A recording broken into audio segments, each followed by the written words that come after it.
saudara hidup dalam tujuan Tuhan? Atau saudara bisa mengetahui dan menghidupi tujuan Tuhan dalam kehidupan saudara? Saya kurang suka sebenarnya dengan istilah ini, mencari tujuan hidup. Enggak. Yang kita harus cari adalah tujuan Tuhan dalam hidup kita. Bukan tujuan hidup kita, tapi tujuan Tuhan dalam hidup kita. Yang kedua yang iblis tidak inginkan adalah kalau kita hidup dalam kebenaran yang memerdekakan. Saudara tidak masalah untuk ikut semua kegiatan, tapi iblis mau saudara jangan hidup di dalam kebenaran yang memerdekakan. Itu yang iblis tidak mau. Dan yang ketiga yang iblis tidak mau adalah kalau kita hidup dalam semua potensi yang Tuhan berikan kepada kita. Nah, bulan ini kita akan bicara tentang upgrade. Saya akan memulai landasan berpikir, nanti Pastor Jonathan Patiasina juga akan ada di tengah-tengah kita untuk meneruskan apa yang saya sampaikan. Nah, tapi kita mulai dulu. Kejadian pasal 1, ayat 1 dan yang kedua. Ayat yang sering kita baca, perhatikan baik-baik. Pada mulanya Allah menciptakan langit dan bumi. Bumi belum berbentuk dan kosong, gelap gulita menutupi samudera raya, dan roh Allah melayang-layang di atas permukaan air. Saudara harus perhatikan ini ya. Tadi kalau saudara lihat di sebelumnya, saya katakan sebagai, ini nyala atau enggak? Oke, bumi dan dunia. Ini akan menjadi landasan berpikir terlebih dahulu. Nah, ayat yang kita baca tadi ya. Di sini Tuhan menceritakan, Alkitab menarasikan bahwa Tuhan menciptakan bumi. Perhatikan ini. Yang Tuhan ciptakan itu bukan dunia, tapi bumi. Singkatnya gini, bumi itu bicara tempat. Lalu Tuhan mendeskripsikan seperti apa bumi ketika baru diciptakan.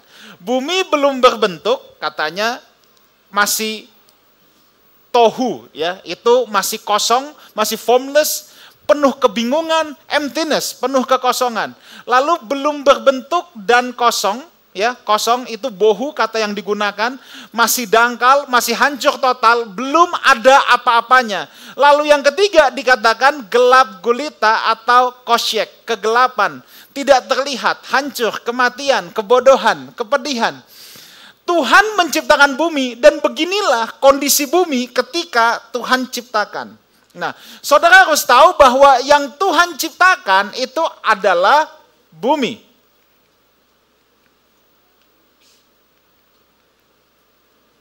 Oke. Yang Tuhan ciptakan adalah bumi. Bumi itu sendiri digunakan kata eretz, ya. Kata eretz. Ini PowerPoint-nya sini sama sini tidak nyambung ya? Nyambung kan? Oke.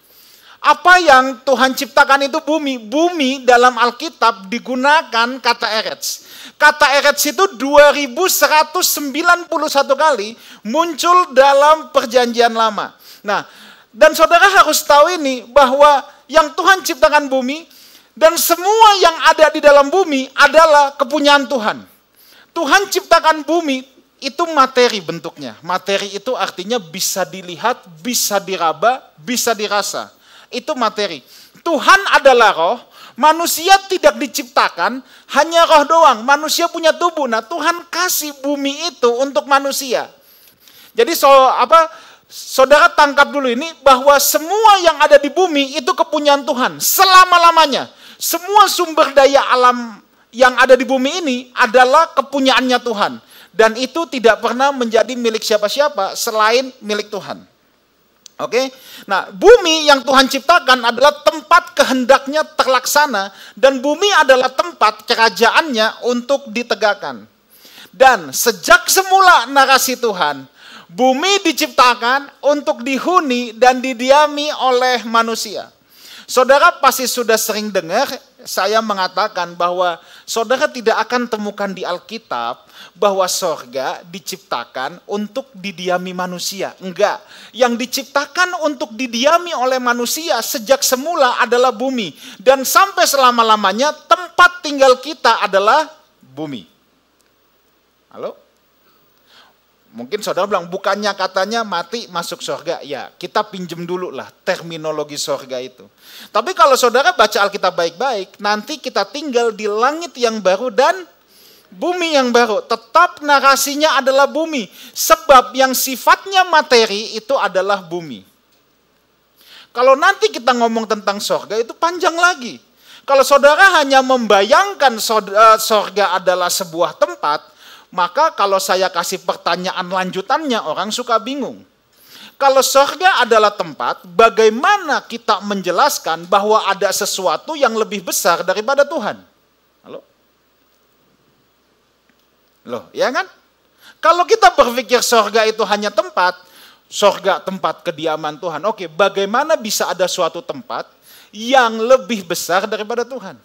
Makanya begini, Tuhan itu harus dibawa di luar ruang dan waktu. Tuhan tidak bisa kita masukkan dalam ruang dan waktu. Nah, tapi saudara kagak perlu pusing tentang sorga, tapi saudara perlu tahu ini, bahwa Tuhan menciptakan bumi, bumi itu untuk didiami. Nah, coba kita lihat dulu, Yesaya pasal, ini kok udah kitab Mazmur, kitab Yesaya dulu. Yesaya 45, ayat yang ke-18.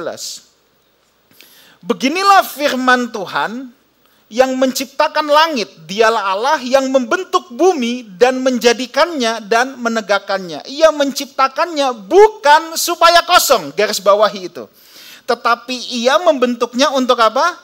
Untuk didiami. Akulah Tuhan dan tidak ada yang lain. Jelas sekali bahwa bumi diciptakan Tuhan untuk didiami. Masalahnya, ketika Tuhan menciptakan bumi, tadi kita udah baca, bumi itu masih kosong. Nah, siapa yang harus mengisinya? Bagaimana didiaminya? Itulah yang disebut dengan dunia. Jadi bumi adalah tempatnya, dunia adalah sistem yang mendiaminya.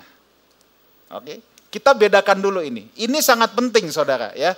Bumi itu bicara tempatnya, dunia itu bicara sistemnya. Nah, dalam Perjanjian Lama, ya, kata dunia itu digunakan kata tebel, ya, itu hanya 395 kali, yang berarti didiami atau yang mendiami. Biasanya kalau dalam Perjanjian Lama itu dihubungkan misalnya dengan dunia orang mati. Artinya yang didiami orang-orang yang sudah mati, atau tempat yang mendiaminya adalah orang-orang mati. Nah, tetapi dalam Perjanjian Baru kita akan lebih jelas lagi. Kata dunia digunakan kata kosmos. Ini bukan merek rice cooker, ya. Kata kosmos.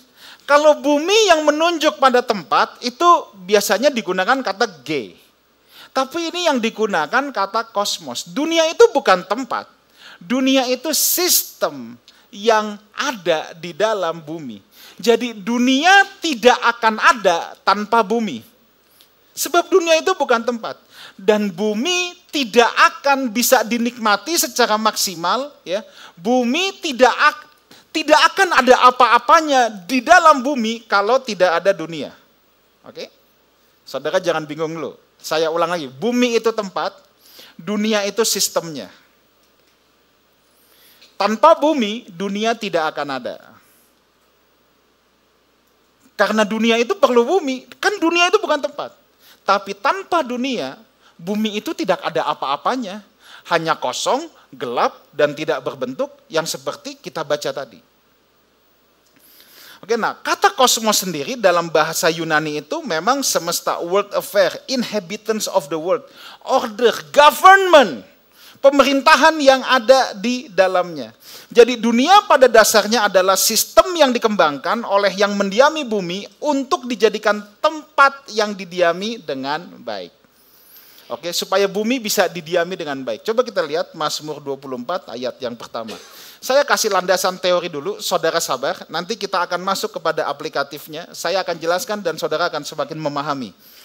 Mazmur 24 ayat yang ke-1. Mazmur Daud, Tuhanlah yang empunya bumi serta segala isinya, dan dunia serta yang diam di dalamnya.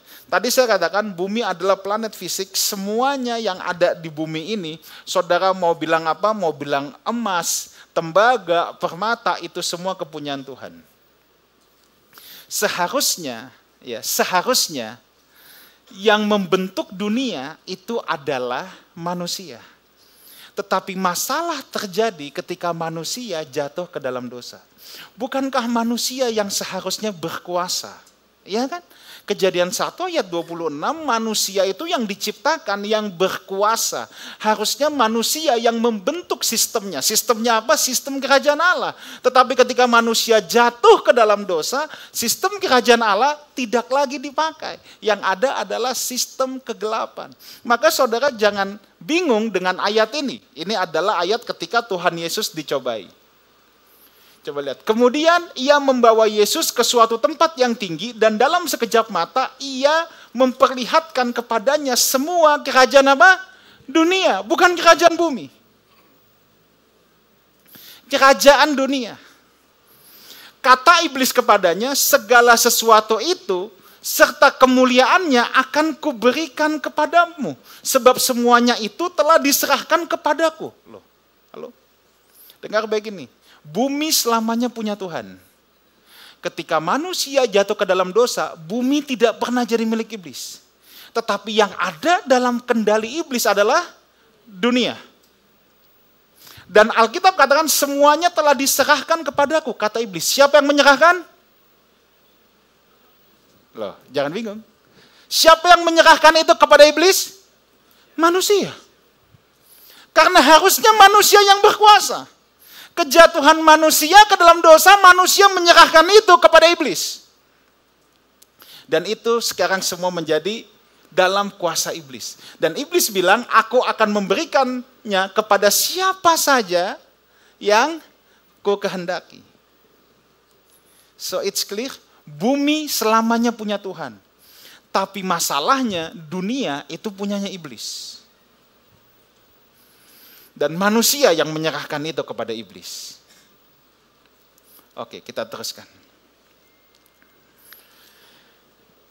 Jadi bumi punya Tuhan, tapi sistemnya adalah punyanya iblis. Nah, ketika Yesus datang, Yesus membawa sebuah sistem yang lain.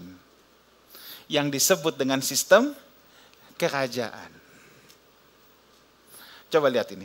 Yohanes 14 ayat yang ke-30. Tidak banyak lagi aku berkata-kata dengan kamu, sebab penguasa dunia ini datang dan ia tidak berkuasa sedikit pun atas diriku. Dalam terjemahan bahasa Inggris juga ada yang menerjemahkan, they got nothing on me. Mereka tidak menemukan apa-apa dalam aku. Kenapa? Sebab frekuensinya beda. Tuhan datang dengan sistem kerajaan. Tuhan datang dengan sistem yang berasal dari surga. Sementara iblis bergerak dengan sistem dunia ini. Jadi sebenarnya pertempuran kita adalah pertempuran sistem. Nanti saya akan tunjukkan. Iblis tidak peduli kita jadi Kristen, ikut ibadah atau apapun itu. Iblis tidak mau kita berganti sistem. Ini persoalannya. Nanti saya akan tunjukkan apa yang ada di dalam sistem dunia. Dan begitu banyak orang Kristen kenapa hidupnya tidak pernah berubah, hidupnya begitu-gitu saja. Dia bisa menjadi Kristen, bisa dibaptis, bisa melakukan pelayanan. Tapi sistemnya tidak pernah berganti. Coba kita lihat, Efesus 2 ayat 1 dan 2. Yesus berada dalam sistem yang beda. Coba lihat, inilah kondisi kita ketika kita belum menerima Kristus. Coba lihat. Kamu dahulu sudah mati karena pelanggaran-pelanggaran dan dosa-dosamu. Kamu hidup di dalamnya karena kamu mengikuti apa? Jalan dunia ini. Ketika kita dulu belum menerima Kristus, yang kita ikuti adalah sistem dunia, jalan dunia. Jalan dunialah yang kita ikuti. Karena kamu mentaati penguasa kerajaan angkasa. Sistem dunia itu sistem kegelapan. Orang yang hidup dalam dosa, dosa adalah perbudakan. Maka kita mentaati apa yang memperbudak kita. Halo? Manusia itu cuma punya dua pilihan. Hamba dosa atau hamba kebenaran.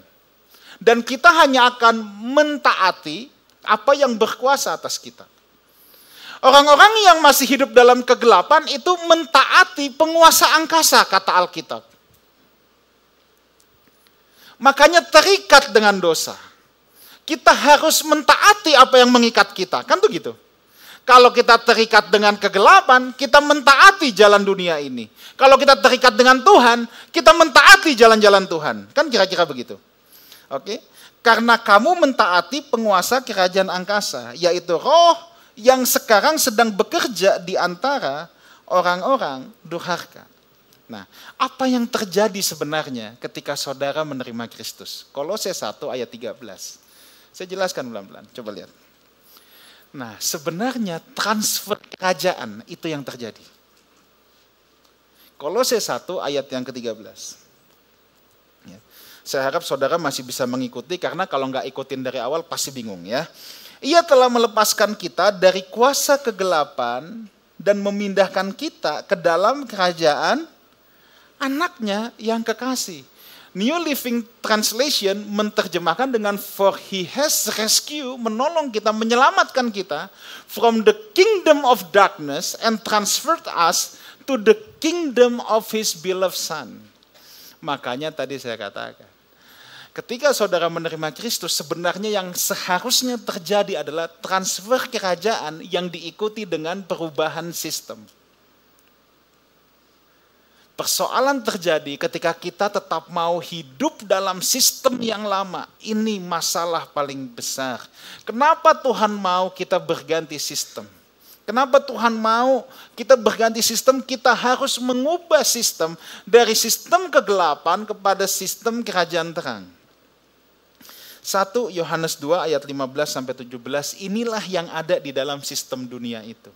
Dan kita bisa periksa diri kita, apakah kita sedang berada di dalam sistem itu atau tidak.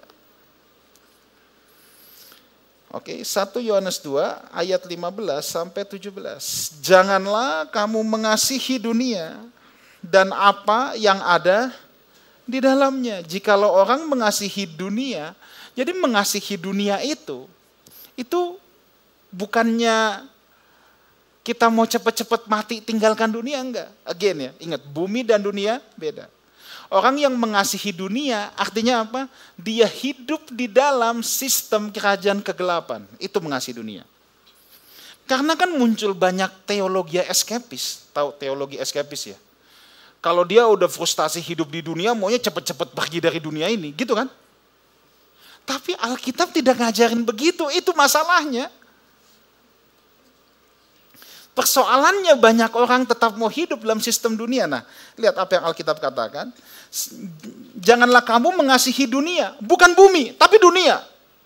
Karena ini bicara sistemnya, government-nya. Jikalau orang mengasihi dunia, sekali lagi bukan bumi ya, maka kasih akan Bapa tidak ada di dalam orang itu. Sebab semua yang ada di dalam dunia, yaitu, nah inilah yang ada dalam kerajaan dunia. Keinginan daging, keinginan mata, serta keangkuhan hidup. Keinginan daging, keinginan mata, serta keangkuhan hidup. Ini adalah manifestasi paling nyata dari kingdom of darkness. Ini manifestasi yang paling nyata. Bukanlah berasal dari Bapa, melainkan dari dunia. Dan dunia ini sedang lenyap dengan keinginannya, garis bawah itu, dunia ini sedang lenyap dengan keinginannya, tetapi orang yang melakukan kehendak Allah tetap hidup untuk selama-lamanya. Dengar begini, kerajaan dunia ini didrive oleh keinginan. Selesai.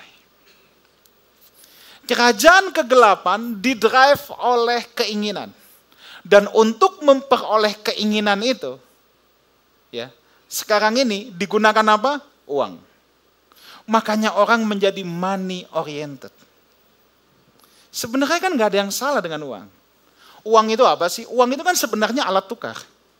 Loh, kalau saudara baca sejarah tentang uang, saudara akan jelas menemukan uang itu sebenarnya alat tukar. Saya harus bilang terus terang gini, uang tidak ada dalam kerajaan Allah.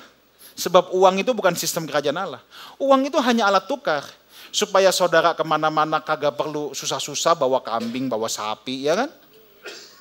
Jadi supaya gampang bawa uang kan. Uang itu alat tukar. Uang itu sistem dunia. Tapi uang itu tidak jahat. Uang tidak ada dalam kerajaan Allah. Oke? Saudara tangkap dulu sampai di sini. Nah, uang yang awalnya alat tukar kemudian berubah menjadi alat kekuasaan. Dari alat kekuasaan, kemudian uang berubah lagi menjadi kekuasaan itu sendiri. Ya kan? Makanya Alkitab bilang kamu tidak bisa mengabdi kepada dua Tuhan, Tuhan dan Mamon. Mamon itu mamonas. Mamonas itu bicara gini. Personified dead things becoming alive. Benda yang mati dijadikan hidup. Sebab uang telah menjadi kekuasaan itu sendiri. Makanya hati-hati. Hati-hati. Jangan mau hidup kita diukur dengan uang, dan jangan menguasai orang lain karena uang. Itu semua pekerjaan dari kerajaan dunia ini. Kerajaan dunia ini manifestasinya apa tadi? Keinginan mata, keinginan daging, keangkuhan hidup. Apa yang kita lihat, kita mau, kita harus dapat. Halo? Dunia ini didrive dengan keinginan. Ada pria sudah beristri, ngelihat wanita lain mau, harus dapat. Itu semua didrive oleh keinginan. Keinginan daging, seringkali kita memuaskan daging kita kan. Nih, hal yang paling simpel.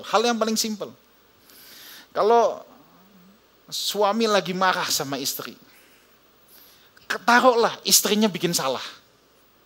Ya. Istrinya juga udah tahu dia salah.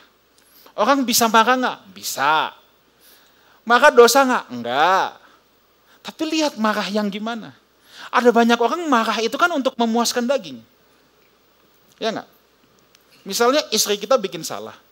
Kita udah ngomong nih sekali, dia juga udah tahu dia tuh salah. Tapi berapa banyak kita yang kemudian kita harus nyerocos terus, di mana keadaan juga udah nggak bisa berubah, pasangan kita juga udah tahu dia salah, tapi kita mau nyerocos terus saja. Itu sebenarnya buat apa? Buat daging kan? Makanya saya katakan, ya ini bukan suami ke istri doang, istri ke suami pun bisa. Tapi pada dasarnya, kalau kita masih hidup dalam kendali sistem dunia ini, maka yang kita kerjakan adalah kita mau puaskan daging kita. Kita mau puaskan semua keinginan mata kita. Dan kemudian tanpa kita sadar, keangkuhan hidup pasti menjadi buah dalam hidup kita. Tahu keangkuhan hidup? Kita merasa lebih superior daripada orang lain. Kita merasa lebih tinggi daripada orang lain. Kita merasa lebih penting daripada orang lain. Apalagi kalau kita mulai ukurkan orang lain dengan uang, dengan harta, kita anggap yang tidak punya harta sebanyak kita less important than me. Itu semua sistem dunia. Hati-hati kalau kita tanpa sadar kita mulai menilai orang lain dengan apa yang dia miliki. Dan saudara juga jangan senang kalau saudara direspek karena apa yang saudara miliki. Percayalah itu semua pergerakan sistem dunia saja, sistem kegelapan.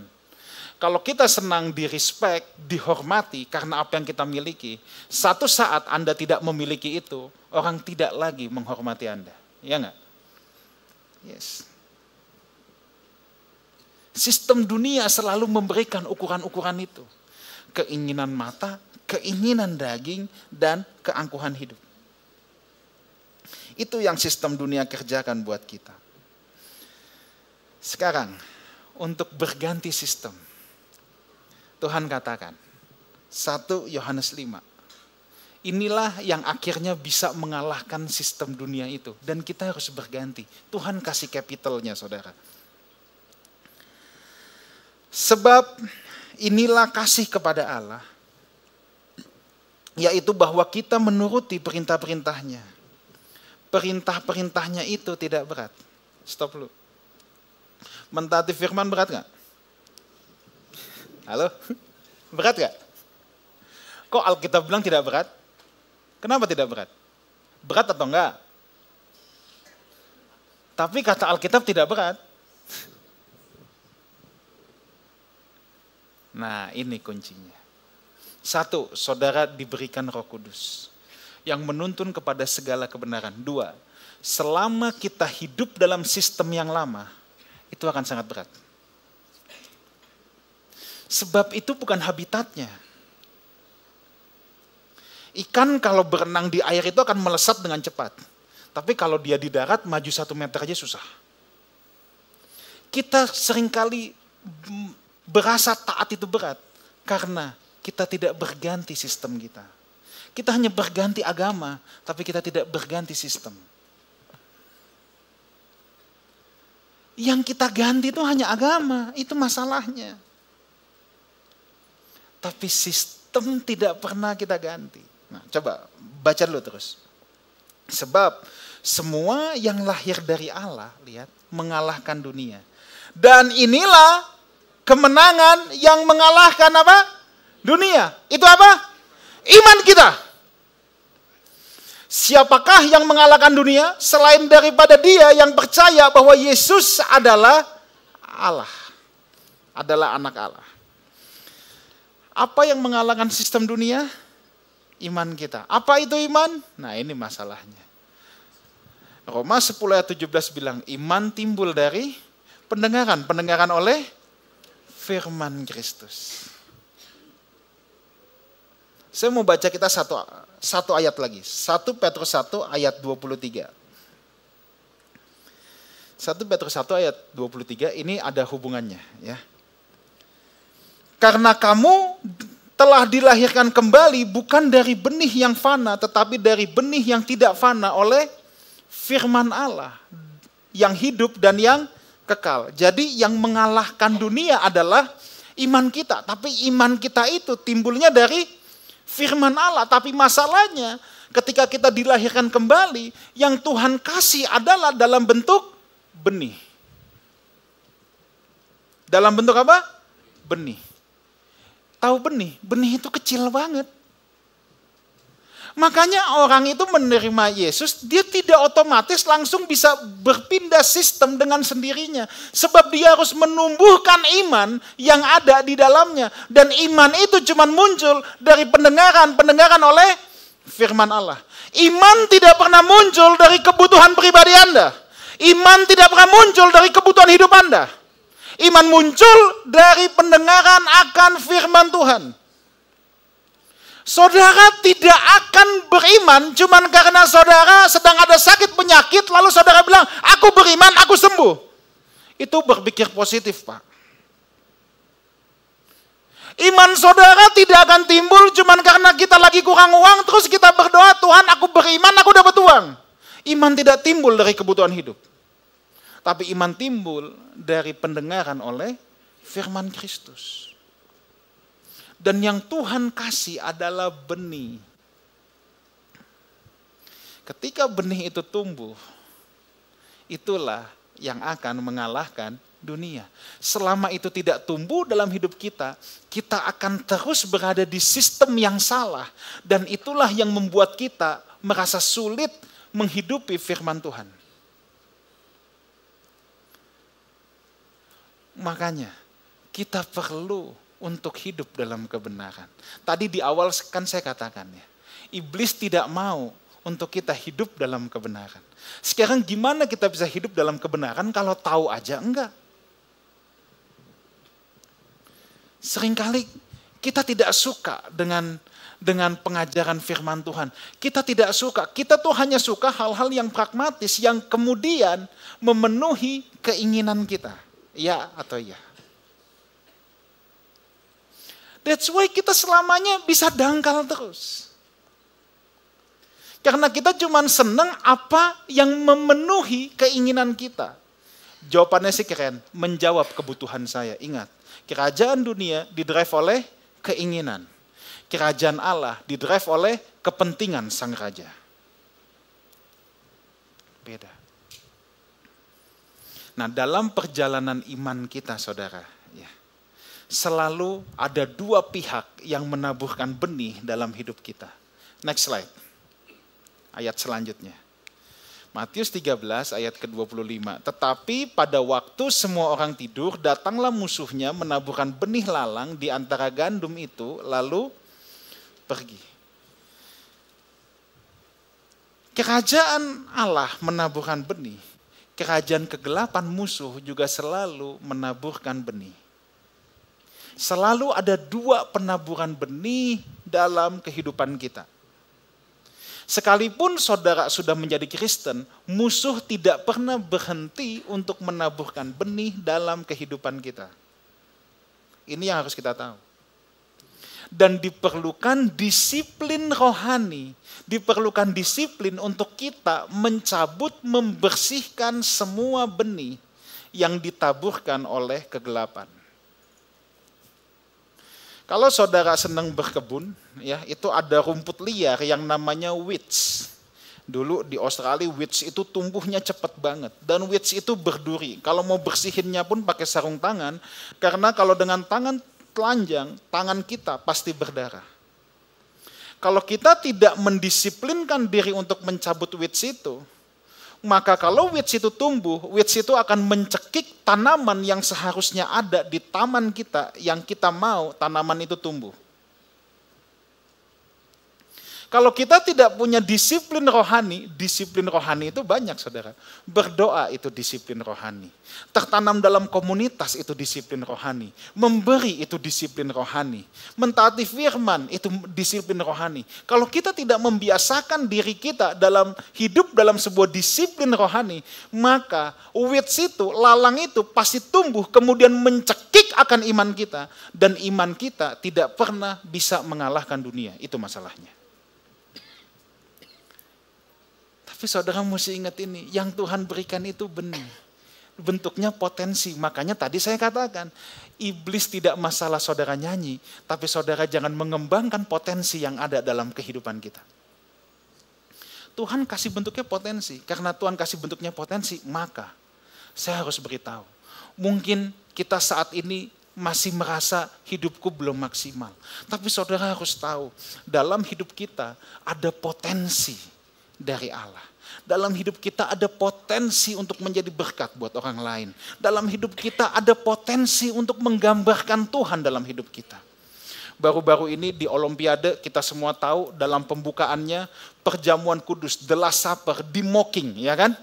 Itu kan dengan sengaja kan? Lah, ini Olimpiade terkacau, kata para ahli. Jadi ada peselancar Brasil, server, di boardnya itu ada stiker about Christian, ada stiker about Jesus, panitia suruh cabut. Tidak boleh ada agama katanya. Tapi mereka bikin pembukaan yang jelas-jelas menghina kekristenan, the Last Supper. Ya kan? Apakah kita marah? Banyak orang marah. Ya, kalau kita kesel wajar lah. Tapi tahukah, kalau kita, nah itu kan gambar perjamuan kudus yang sedang dirusak, iya kan? Bahkan artis pemeran utamanya itu yang gemuk jadi bencong itu, dia tulis dalam IG story dia, The New Gay Testament. Ya, jadi kalau perjanjian baru The New Testament, dia The New Gay Testament. Dia tulis itu, dia mocking. Kita bisa kesel, tapi tahukah? Ketika kita hidup dalam sistem kegelapan, kita sebenarnya juga merusak gambar Tuhan yang ada dalam hidup kita. Kita melihat itu, wah, simbol kekristenan sedang dirusak. Tapi kalau kita hidup dalam sistem dunia ini, kita juga merusak gambar Tuhan yang harusnya ada dalam hidup kita. Sama aja, tapi tampilannya sedikit lebih rohani, ya kan? Tapi it's same. Makanya, visi Life House apa? Duta Kerajaan Allah. Kita tidak akan bisa menggambarkan Tuhan. Kita tidak akan bisa menghadirkan kerajaan Allah kalau kita masih ada dalam sistem yang lama. Keinginan daging, keinginan mata, dan keangkuhan hidup. Tuhan mau kita berpindah sistem. Tuhan mau kita berpindah sistem. Makanya tadi yang ketika di lagu, pemain musik udah boleh maju ke depan. Ketika di lagu yang I'm coming back to the heart of worship, ya kan?